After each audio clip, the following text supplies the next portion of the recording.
Ya, shalom. Apa kabar hari ini? Luar biasa ya, karena kita punya Tuhan yang luar biasa. Ada yang bilang gini, orang Kristen itu walaupun keadaannya tidak baik suruh bilang luar biasa.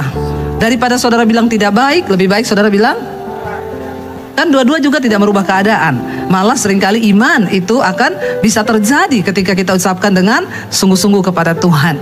Ya, jadi bukan karena kita menipu diri, tapi itu bahasa iman namanya ya. Ya, kenapa banyak rumah tangga yang bubar, kacau? Karena masing-masing anggota tidak melaksanakan fungsinya secara benar, konsisten dan bertanggung jawab. Amin apa amin? Ini kok tumben ya Bu Debbie khotbahnya agak-agak bahasanya rumit ya. Ini bahasa-bahasa organisasi ya, tapi nggak apa-apa supaya kita mengerti. Saya belajar loh ini. Temanya susah loh, makanya saya belajar Pak. Kok nggak ada yang ketawa ya? Ini tuh lucu loh saudara. Saudara, akhirnya sebuah lembaga itu kacau kalau orang-orangnya tidak melakukan fungsi. Nah, di dalam Alkitab, Tuhan itu tahu ketika dua orang dipersatukan di dalam Kristus, maka Alkitab juga sudah menulis tentang fungsi-fungsi di dalam rumah tangga. Agar keluarga itu berjalan harmonis, ketika fungsi di dalam rumah tangga itu juga berjalan dengan baik. Semua anggota melakukan. Nanti kita akan baca. Yang kedua, ya keluarga itu adalah tempat daripada setiap anggota itu belajar. Tentang apa? Di dalam keluarga kita belajar tentang yang pertama kasih. Ya, ada nilai-nilai pembelajaran di dalam keluarga. Bahkan ya anak-anak kita akan belajar tentang agama. Ya, tentang sosialisasi itu kita belajar dulu di dalam keluarga. Makanya kalau orang itu di dalam keluarganya rusak hubungannya, maka di luar juga pasti rusak. Ada orang di mana-mana dia bersosialisasi itu hancur terus. Kenapa? Karena di keluarga juga hancur. Kenapa bisa terjadi kehancuran? Ketika hubungan kita dengan Tuhan rusak, maka hubungan kita dengan sesama juga pasti rusak. Ya, orang kalau hubungannya dengan Tuhan gak dekat, di dalam keluarga pun dia akan rusak hubungannya.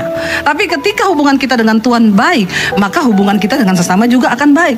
Di dalam keluarga, anak-anak belajar yang pertama tentang agama, tentang hubungan manusia dengan Tuhan. Dan itu harus diajarkan yang pertama oleh orang tua. Amin Bapak-bapak. Alkitab berkata suami itu kepala keluarga. Dia adalah wakil Kristus yang harus mengajarkan iman kepada anak dan istrinya. Istri itu adalah penolong. Lalu di sini dikatakan ya bahwa sebuah lembaga itu mengajarkan nilai-nilai. Ya, anak-anak kita belajar tentang bagaimana bersosialisasi satu dengan yang lain. Itu pertama kali di dalam keluarga. Waktu kita punya anak satu, punya anak dua, ketika mereka bertengkar, ya bagaimana kita mengajarkan kepada mereka nilai-nilai. Dua-duanya ketika mereka bertengkar, yang satu kita kasih nilai, yang satu juga kita tegur. Ya, jadi dua-duanya diajarkan bagaimana membangun hubungan dengan Tuhan, bagaimana mereka bersosialisasi, saling menghargai satu dengan yang lain. Dan ketika kita sama-sama belajar, saudara, Bapak, Ibu, Tuhan tuh menciptakan manusia itu sebagai makhluk sosial. Karena itu kita tuh nggak bisa hidup sendiri. Kalau ada orang yang suka-suka menyendiri, ketika berantem suami istri, istrinya mengurung diri di kamar nggak mau keluar, suami mengurung diri di toilet. Ngapain coba? Anda suka-suka menyendiri, itu tanda-tanda mulai sakit jiwa. Ya, bisa berakhir kepada gila. Jangan suka menyendiri.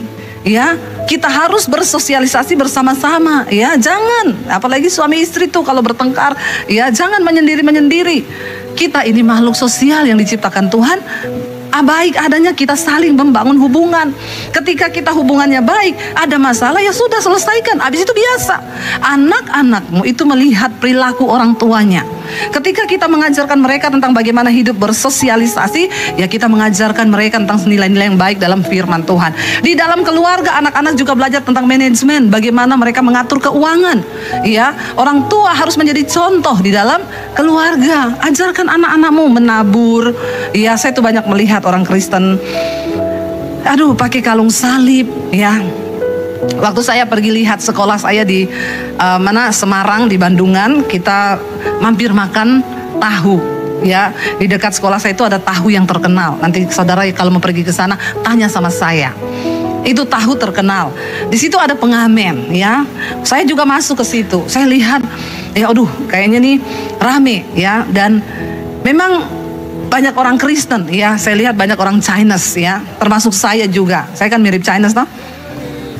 Iya enggak? Ya iya apa iya?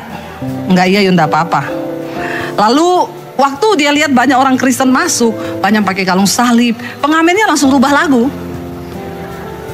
Ya, langsung dia rubah lagu. Hidup ini adalah kesempatan. Maka orang-orang Kristen yang duduk di situ mulai ikut nyanyi kan? Lihatin pengamennya, dengan harapan sang pengamen dia pasti dapat uang. Dia nyanyi lagu rohani, habis itu dia ganti semua baik, semua baik. Saya bilang sama suami saya, dia lihat banyak orang Kristen yang masuk, dia ganti lagu rohani dengan harapan dapat saweran banyak. Saya bilang sama suami saya, kita lihat di sini saya mau uji nih orang-orang Kristen ini pelit atau tidak. Ya akhirnya saudara ada beberapa yang pakai jilbab di situ. Satu-satu keluar, nggak ada yang mampir kasih duit. Saya bilang sama suami saya, kasihan banget tuh pengamen. Tiba-tiba ada yang pakai jilbab lewat ngasih 50.000. Dalam hatinya si pengamen tahu gitu tadi saya nyanyi Sholatullah. Kasihan deh lu, ya. Coba saudara, ini orang-orang Kristen ini memang ya pelitnya minta ampun. Orang kikir tidak masuk surga. Bilang amin. Itu orang-orang Kristen yang di sana, yang di sini semua pemurah. Ya, mudah-mudahan. Ya, saya bilang sama suami, dia sudah berharap loh. Jadi saya bilang, jangan-jangan dia salah satu subscribe Debbie Basir TV. Jadi saya keluar, saya kasih dia 100.000 untuk gantiin yang lain-lain yang pelit-pelit itu tadi. Bertobat Bapak Ibu. Ya, kenapa saudara ada orang-orang itu? Dalam keluarga kita belajar mengajarkan nilai-nilai kepada anak-anak kita. Saya senang kemarin anak saya tuh bilang gini, Mam, kita tuh kalau ngobrol-ngobrol kita sering ngomong gini, Mami tuh makanya diberkati ya, Mami tuh berbuat baik sama orang yang jahat loh. Aku tahu loh, itu orang itu jahat sama Mami, tapi dia tetap berbuat baik. Ya, dia masih menabur. Lalu anak saya bilang, susah ya kayaknya ya jadi kayak Mami ya. Terus saya bilang, tapi kamu nggak boleh bilang begitu. Ya kalau kamu ngomong begitu, ya kamu nggak diberkati Tuhan. Ya, dia tanya, kenapa sih Mami mau tetap berbuat baik walaupun orang itu jahat? Aku berbuat baik sama dia bukan karena dia baik. Saya berbuat baik ya karena saya memang pengen berbuat baik. Kalau kita berbuat baik sama orang yang baik, ya itu biasa. Ya, kita menabur. Kadang-kadang ada orang yang menjengkelkan saudara. Sudah ditabur, tapi ya yang kita dapat dari dia itu apa? Kadang bikin jengkel, tapi ya sudah, enggak apa-apa. Kita berbuat baik bukan karena dia baik. Ajarkan kepada anak-anakmu nilai. Jadi anak-anak saya bilang, aku juga belajar menabur dari Mami. Kemarin tuh uangku tinggal 50.000. Aku lihat ada bapak-bapak tua di pinggir jalan. Aduh, jajan di kampus atau kasih dia ya. Tuhan gerakkan, akhirnya aku tabur sama dia, Mam. Ya, puji Tuhan kalau anak-anakmu melihat imanmu. Karena keteladanan kita berbicara lebih keras dari perkataan kita, amin. Ya, orang kikir gak masuk surga loh. Ya, jangan saudara beli pisang turun dari mobil miliar. Pak, pisangnya berapa? 35.000, 20 ya. Tertawakanlah dirimu sendiri. 20 ya Pak, nggak bisa Bu. Ini tuh sekarang mahal, saya juga beli di pasar, saya ambil untung paling 5.000 Bu. Nggak bisa dong, orang saya biasanya beli 20 kok. Lama nawar. Jadi saya maju, Pak, kasih aja, saya bayarin 10.000, saya tombokin punya dia Pak. Gini lagi, tuh kan si bapak, saya dibayarin ibunya loh. Rasanya mau saya baptis ulang kau, saya rendam 30 menit kau, buka mata di neraka. Kan orang kikir tidak masuk surga. Saya bilang sama bapak itu, lain kali Pak, bapak siapin biji pisang yang hitam-hitam itu. Kalau orang-orang model kayak ibu itu datang nawar-nawar begitu, bapak bilang, Bu, ini biji pisang, tak kasih gratis. Ibu tanam, kalau sudah berbuah, ibu telepon, saya beli 20.000 satu sisir. Orang kok kebangetan ya Bapak Ibu. Ayo kita ajarkan nilai-nilai, kita mulai dari keluarga. Jangankan bicara kasih mesra dulu, kalau kita tidak bisa menanamkan nilai. Oke, kita masuk saja, karena ini waktunya berjalan cepat sekali ya. Kita lihat bersama firman Tuhan di dalam Kolose pasal yang ke-3. Kita baca mulai dari ayat 12. Kalau saudara Bapak Ibu baca Kolose pasal 3 ini, judul perikopnya adalah manusia baru. Engkau tidak mungkin bisa mempraktekkan seluruh kebenaran firman kalau hidupmu tidak diubahkan jadi baru dulu. Apa yang membuat kita bisa melakukan? Waktu kita berjumpa dengan Tuhan, kita dijamah Tuhan, barulah kita bisa melakukan. Ini berat, coba baca bersama ayat 12, 1, 2, 3. Karena itu sebagai orang-orang pilihan Allah yang dikuduskan dan dikasihinya, kenakanlah belas kasihan, kemurahan, kerendahan hati, kelemah lembutan, dan kesabaran. Berat enggak? Berat untuk saudara, berat ini lakukan? Coba jawab. Melakukan ini, kenakanlah belas kasihan, kemurahan, kerendahan hati, kelembutan, kesabaran di dalam keluarga. Berat atau berat? Ya, saudara, jawab saudara. Berat atau tidak? Saudara jawab. Kalau benar saya tidak kasih sepeda juga. Kalau salah juga saya tidak hukum. Jadi jawab saya, susah ini melakukan, benar nggak? Kalau roh kita belum dibaharui, susah. Di dalam keluarga, di kita ini disuruh apa?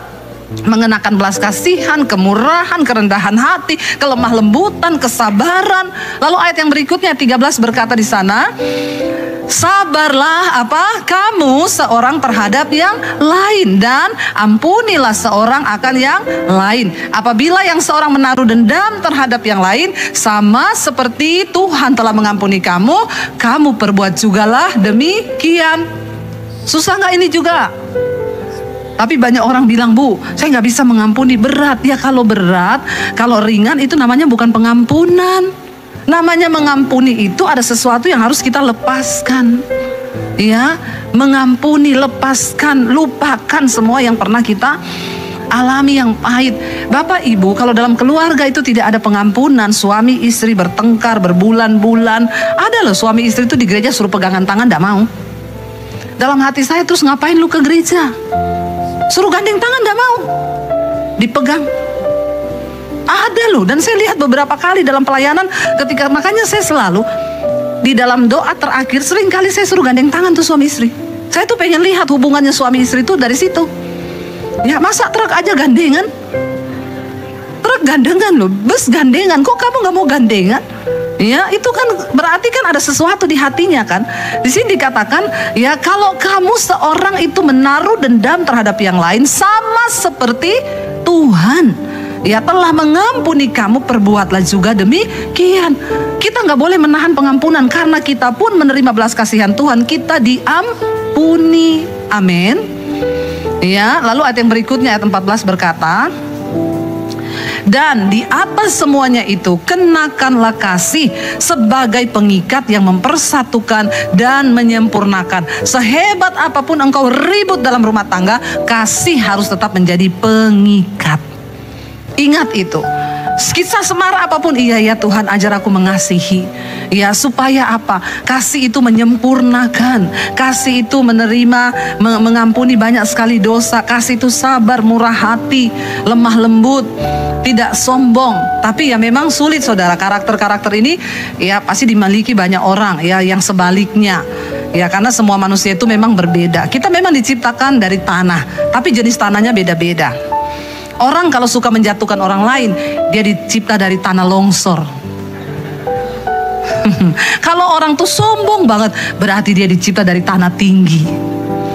Ya, orang yang suka shopping terus, dia dicipta dari tanah abang. Ya, kalau suka memberi, dulu pasti diciptanya dari tanah wakaf. Ya, tanah hasil sumbangan itu yang disumbangkan buat panti asuhan dan lain sebagainya. Orang suka kepoin hidup orang, dia dicipta dari tanah liat. Sukanya lihat-lihat hidup orang, terus kepo, ya. Yang suka bikin rusuh hidup orang lain, pasti dicipta dari tanah sengketa. Jangan saudara, mari kita ini minta sama Tuhan supaya tanah-tanah kita itu dikuduskan. Jadi kita punya ini semua karakter ini. Ayat 15 berkata apa? Kita baca bersama. Ayat 15. Hendaklah apa? Damai sejahtera Kristus itu memerintah dalam hatimu, karena untuk itulah kamu telah dipanggil menjadi satu tubuh, dan bersyukurlah. Kita dalam satu keluarga, Alkitab berkata itu adalah satu tubuh. Saya mau tanya Bapak Ibu, kalau kelingkingmu sakit, keinjak nih, kepelindes nih, kelingkingnya retak, satu tubuh nggak rasakan sakitnya? Atau kelingking keinjak, mata melihat, otak berpikir, kasihan deh lu keinjak. Ada yang begitu? Alkitab menggambarkan keluarga itu sebagai satu tubuh. Ya, istri kalau suamimu sakit, maka kita juga sakit. Iya enggak ibu-ibu? Kalau suami sakit, kita rasa sakit juga enggak? Enggak ya? Ibu-ibu ini kebangetan ya? Istri macam apa kau? Loh, kita ini kan harusnya menjadi penolong kan? Suami sakit, kita rasa sakit kan? Ada ibu-ibu di sini? Ya, atau ibu-ibu yang sudah tidak punya suami mungkin ya. Jadi dia sudah tidak merasakan bagaimana suami sakit. Kalau saya ya, suami saya baru gini-gini aja. Kenapa saya pusing, tak keroin sini, tak pijetin. Ya, karena kita merasa satu tubuh. Tapi memang biasanya bapak-bapak, biar istrinya sakit dia enggak merasa. Ya enggak bapak-bapak? Ya, kita nih ngerti bahasa tubuh. Wanita itu lebih mengerti. Suami baru gini, kenapa saya lapar? Kenapa saya sakit kepala? Ya kita perempuan, biar sudah gini. Dia nggak mau tahu, bahkan pura-pura tidak tahu. Ya, kita bilang aduh sakit pegel ya, besok pergi ke tukang pijet ya. Itu memang sudah dari sananya Tuhan ciptakan, tidak apa-apa. Wanita itu ya penolong. Jadi kita tuh lebih kuat daripada yang ditolong. Kita ini satu tubuh. Saya aja nih kemarin ya, tangan saya nih melepuh kena minyak. Ya nih jadi berbekas, menandakan saya wanita sejati. Saya goreng kerupuk, kecipratan minyak ya, karena saya kaget malah tumpah sekalian wajahnya ya. Terus ketika kena itu melepuh ya, sakit. Apakah cuma tangan saya yang sakit dan saya menonton? Kasihan kau kesiram minyak. Waktu itu tersiram, otak ini langsung memerintah, tanganmu kesiram, sakit abis ini. Bener, sakit semua, meriang, aduh cekot. Ya itu namanya satu tubuh. Istri ketika suamimu sakit, dia lagi bergumul dalam pekerjaan, tidak punya dana atau apa, engkau juga harusnya bergumul. Engkau duduk di kaki Tuhan, engkau berdoa buat suamimu. Amin ibu-ibu. Itu namanya memiliki kasih mesra dalam keluarga. Jangan suamimu udah gak punya uang, kau gonggong dia. Makanya kerja tuh yang benar. Mana uangmu? Ini ibu-ibu nih ya, tapi bukan ibu-ibu di sini. Semua ibu-ibu di sini luar biasa. Dukung suamimu. Dia gak punya uang, doakan. Tuhan sertai suamiku dalam pekerjaannya, bisnisnya, semua oke, semuanya disertai Tuhan. Jagai dia begini-begini. Ya demikian suami. Kalau istrimu capek, jangan engkau pasrahkan semua anakmu. Kau yang urus ya, saya ini sudah cari duit. Jadi kalau ada apa-apa, nilai anaknya di sekolah buruk, ya ini loh, tadi anakmu terima raport buruk. Tuh di mana kamu? Kamu kan harusnya yang mendidik anak. Ya, saya ini kerjaannya cari duit. Bapak-bapak, kalau ada engkau yang berkata begitu, sudah bertobat. Ya, karena tanggung jawab bagi anak itu bukan hanya kepada istri. Ya, tapi suami istri sama-sama kita harus ya. Saya bilang sama anak-anak saya, kamu gak usah tinggi-tinggi nilaimu di sekolah. Mami gak tuntut kamu jadi orang yang pintar di akademi, tapi kamu itu pintar di dalam kehidupan, karena ada nilai-nilai firman Tuhan di dalam hidupmu. Amin. Tapi orang tua sekarang, anaknya dileskan matematika, bahasa Inggris, bahasa Perancis, bahasa Jerman, bahasa Amerika, bahasa ya Yunani, bahasa ini, bahasa Arab, semua dilesin. Tapi gak ada yang lesin firman Tuhan. Padahal Alkitab berkata, takut akan Tuhan itu sumber hikmat. Ketika anakmu hidup takut Tuhan, maka dia akan masa depannya cerah di dalam tangan Tuhan. Jangan cuma lesin anakmu dari pagi. Saya tuh lihat ya, anak-anak itu kasihan masih kecil ya. Itu anaknya ya bu, iya lagi ngapain? Lagi tunggu les, guru les matematikanya. Oh dia les ya, iya barusan les bahasa Inggris selesai. Nanti habis les matematika, dia les lagi bahasa Prancis, bahasa Inggris, bahasa Mandarin, semua dilesin. Tuh anak stres Bapak Ibu. Harusnya masih kecil, dia masih main-main. Bapak Ibu kasih dia les, buat apa coba? Jangan kau rampas waktu kebahagiaan anak-anakmu. Ya dari kecil kau sudah kasih dia les semua. Ya begitu sekolah, sudah dilepas pergi jauh-jauh. Nilai-nilai Alkitab tidak ada. Terus buat apa? Ya, itu tidak menjamin. Mari kita ajarkan dia nilai firman Tuhan. Ya supaya ke depan dia menemukan rencana Tuhan atas hidupnya. Ya, saya ini loh dari kecil nggak pernah diles bahasa Inggris. Saya cuma ngerti bahasa Indonesia saja. Ya, saya nggak diles apa-apa. Tapi saya udah bolak-balik ke luar negeri biar nggak pintar bahasa Inggris. Kenapa? Karena perkenanan. Amin. Kalau anakmu mendapatkan perkenanan Tuhan, ya, maka Tuhan akan melakukan banyak hal yang tidak pernah kita mengerti. Ajarkan kepada anakmu takut akan Tuhan. Ya jangan cuma terus dipaksa dicekokin ilmu-ilmu. Ya bagus dia pintar, tapi kalau dalam kehidupan gak punya nilai-nilai, kasihan Bapak Ibu ya, maka dia akan lahir sebagai anak, dia besar tanpa belas kasihan. Ya, makanya banyak anak-anak yang stres di les-lesin itu, kacamatanya udah tebelnya segini. Ya, kalau lihat orang, saya tahu ini pasti ilmu matematika di kepalanya semua ini. Ya kasihan loh, jangan kau bikin anakmu stres. Makanya sekarang banyak orang stres. Yang lagi viral kemarin, ada tetangga tabrakan di jalanan berantem, nggak selesai urusan di rumah. Yang satu naik motor, satu naik mobil. Yang naik mobil dia pelindes tetangganya itu lagi naik motor. Ini kan lagi viral ya, CCTV-nya keluar. Itu tetanggaan. Gara-gara ribut terus berdua tetanggaan. Bayangkan loh, diselesaikan di jalan. Tetangganya dipelindes pakai motor. Rusuknya patah 7 nusuk ke paru-paru, mati di tempat. Gara-gara apa? Ya ini nilai-nilai kasih sudah tidak ada. Banyak orang stres hari-hari ini, makanya dikatakan hendaklah damai sejahtera Kristus memerintah di hatimu. Walaupun engkau marah kepada pasanganmu, katakan, Tuhan, aku marah sama dia, tapi damai sejahteramu harus memerintah hatiku. Walau hatimu panas, hatimu jengkel, damaimu memerintah. Sehingga hatimu bilang, cepat, udahlah, gak usah lama-lama berantem, keluar aja berbaikan. Amin, Bapak Ibu.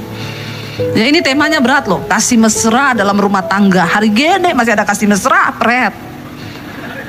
Ya susah, karena saya menghadapi sekarang konseling rumah tangga. Ya boro-boro. Ada ibu-ibu yang, Bu, anak saya dipukulin suaminya.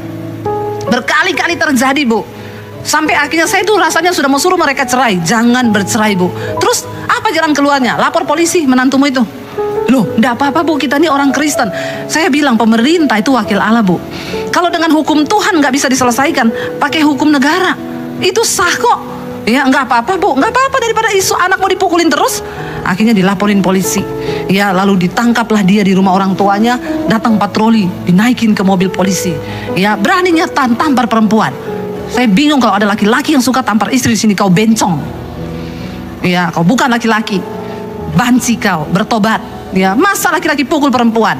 Lalu dilaporin ke polisi. Akhirnya diangkat pakai mobil patroli. Sampai di polisi, dia kencing di celana. Begitu itu. Ya, kencing di celana, nangis-nangis. Pak, ampun Pak, ampun, saya mau pulang. Ya, polisinya bilang, kamu telepon mertuamu dan istrimu. Kalau dia cabut surat tuntutan, kami kasih kamu pulang. Semua tergantung istri dan mertuamu. Mamanya telepon saya, Bu, ini polisi bilang dia minta pulang, terserah kami gimana. Sudah cukup efek jerahnya. Ampuni, Bu, tapi bikin surat perjanjian di depan kantor polisi. Di depan polisi. Kalau dia masih pukul anakmu lagi, Bu, penjarakan, nggak usah ditarik-tarik itu surat. Biarin dia di sana, biar dia belajar. Akhirnya keluar.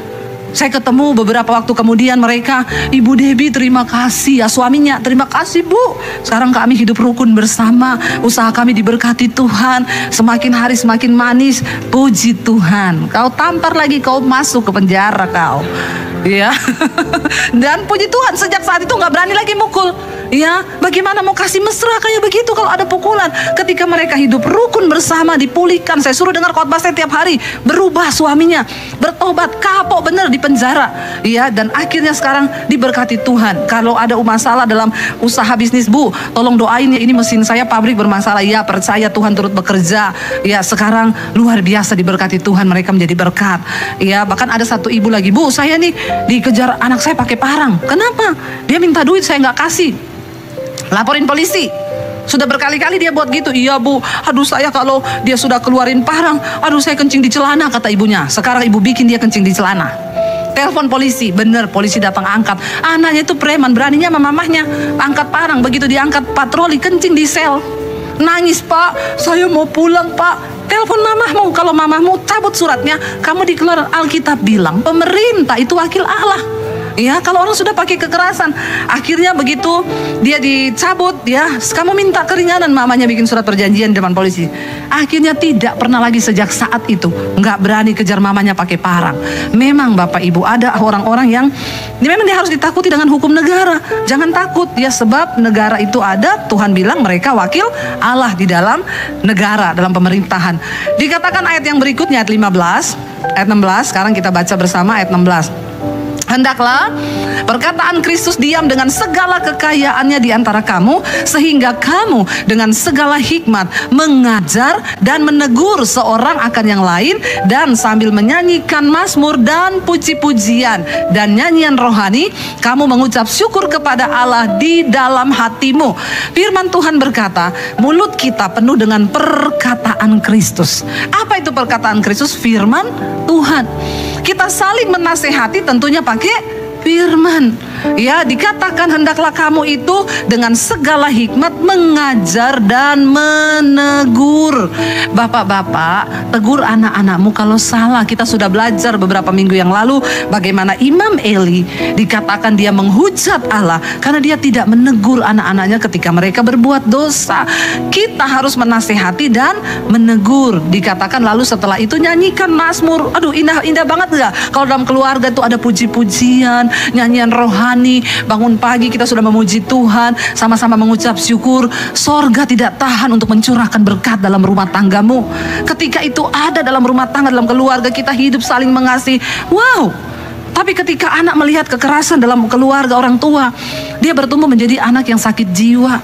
Dia terluka, dia kepahitan. Bayangkan dia ketemu suami yang juga sakit jiwa. Ya, maka rumah tangga itu pasti akan berantakan.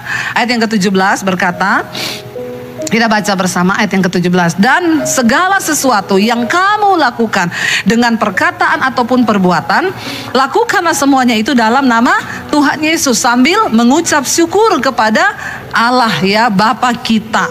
Apapun yang kita lakukan harus kita lakukan dengan ucapan syukur. Ibu-ibu beresin rumah, ucapan syukur. Ya, apapun yang kita lakukan ucapkan syukur. Ayat yang ke-18, waktunya udah mau habis jadi saya cepat.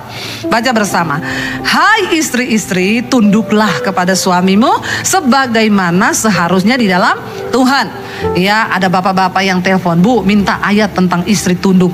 Saya bilang saya kasih dulu yang buat bapak ayat 19. Baru itu saya kasih sama bapak tentang istri. Ini Pak buat bapak, baca bersama. Hai suami-suami, kasihilah istrimu dan janganlah berlaku kasar terhadap dia. Terus dia bilang begini, ada juga ya buat suami. Saya bilang, Pak, saya yakin istrimu tuh tidak tunduk sama kau karena kau tidak mengasihinya dan kau pasti berlaku kasar. Ketika dalam sebuah hubungan orang tidak berfungsi, suami tidak berfungsi sebagaimana fungsi Alkitabiah. Ini fungsi Alkitabiah bagi kita dalam rumah tangga. Istri tunduk sama suami dalam Tuhan. Kalau bukan dalam Tuhan jangan. Suami kamu dijual, istri mau dijual, jangan mau tunduk. Suami kamu suruh melakukan apa yang bukan dalam Tuhan, jangan. Tapi selama dalam Tuhan harus tunduk. Sebaliknya suami dikatakan fungsi suami itu apa? Mengasihi istri dan jangan berlaku kasar kepada istri supaya rumah tanggamu diberkati. Sekarang anak-anak, kita baca ayat yang ke-20. Hai anak-anak, taatilah orang tuamu dalam segala hal, karena itulah yang indah di dalam Tuhan. Ketika suami mengasihi istri, tidak berlaku kasar, istri tunduk kepada suami, pasti di situ ada anak-anak yang taat kepada orang tua, ya, di dalam Tuhan. Ayat yang ke-21 yang terakhir kita baca bersama. Hai bapak-bapak, janganlah sakiti hati anakmu supaya jangan tawar hatinya. Apa hal yang paling menyakiti hati anak? Waktu bapak itu mengkhianati pernikahan. Ya, jangan berselingkuh bapak-bapak, itu akan menyakiti hati anak-anakmu. Ya, sehingga anak-anak akan ya tawar hati dan mereka akhirnya melakukan banyak penyimpangan seksual. Terjadi hari-hari ini akibat bapak menyakiti hati anak menjadi tawar. Ya, banyak anak-anak yang tidak mau menikah. Wanita, kenapa kamu gak mau menikah? Saya terluka dengan papa saya. Di mata saya semua laki-laki itu ya tidak benar. Ya, bahkan ada sebagian yang jadi lesbi karena dia nggak mau terima laki-laki. Dia pikir, laki-laki itu tidak mencintai saya, semua laki-laki brengsek. Ya, ada yang jadi homo karena mereka melihat perlakuan. Jangan engkau sakiti hati anak-anakmu. Kalau itu terjadi sebelum engkau bertobat, puji Tuhan. Tapi sekarang engkau sudah bertobat, kita percaya Tuhan sudah menghapuskan semua kutuk di dalam rumah tangga. Anak cucu kita hidup dalam takut akan Tuhan kalau ada kasih mesra. Saya berdoa supaya kita semua pulang dari tempat ini hidup di dalam kasih mesra. Amin Bapak Ibu, terutama suami istri. Mari sama-sama kita mau praktekkan ini dalam rumah tangga. Saya undang para imam musik untuk maju ke depan. Kita mau katakan satu pujian lama. Yesus yang termanis bagi jiwaku, Yesus yang termanis bagi keluargaku. Kita mau katakan itu di hadapan Tuhan. Kita percaya waktu Yesus yang mengisi jiwa kita, maka semuanya itu Tuhan mampukan kita lakukan. Tadi firman Tuhan. Kita bangkit berdiri di dalam hadirat Tuhan. Kita datang kepada Tuhan hari ini. Yesus yang termanis jiwaku.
menyapa dalam hadirat Tuhan. Suami istri boleh bergandengan tangan.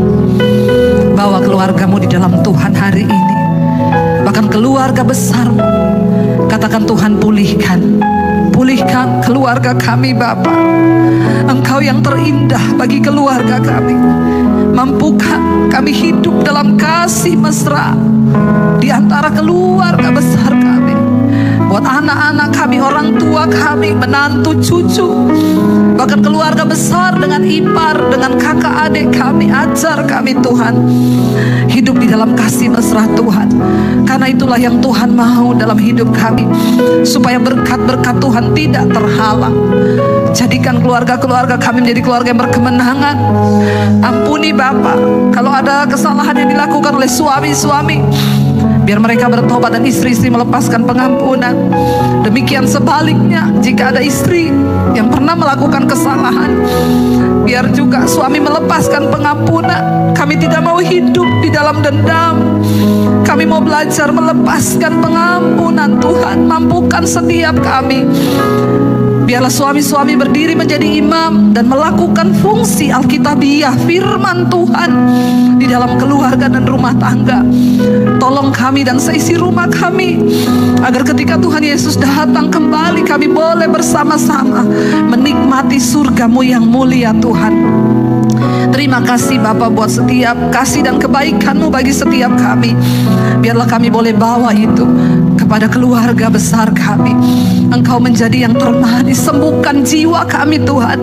Kalau ada yang sakit, Engkau sembuhkan jiwa kami, supaya kami boleh Tuhan hidup berkenan di mata Tuhan. Terimalah kiranya berkat dari Allah Bapa, cinta kasih Tuhan Yesus Kristus, penyertaan Allah Roh Kudus menyertai hidupmu mulai hari ini, bahkan sampai kali yang kedua Tuhan Yesus datang menjemput kita. Namamu tercatat di dalam kitab kehidupan. Dalam nama Tuhan Yesus yang percaya diberkati, katakan bersama, amin, amin, amin.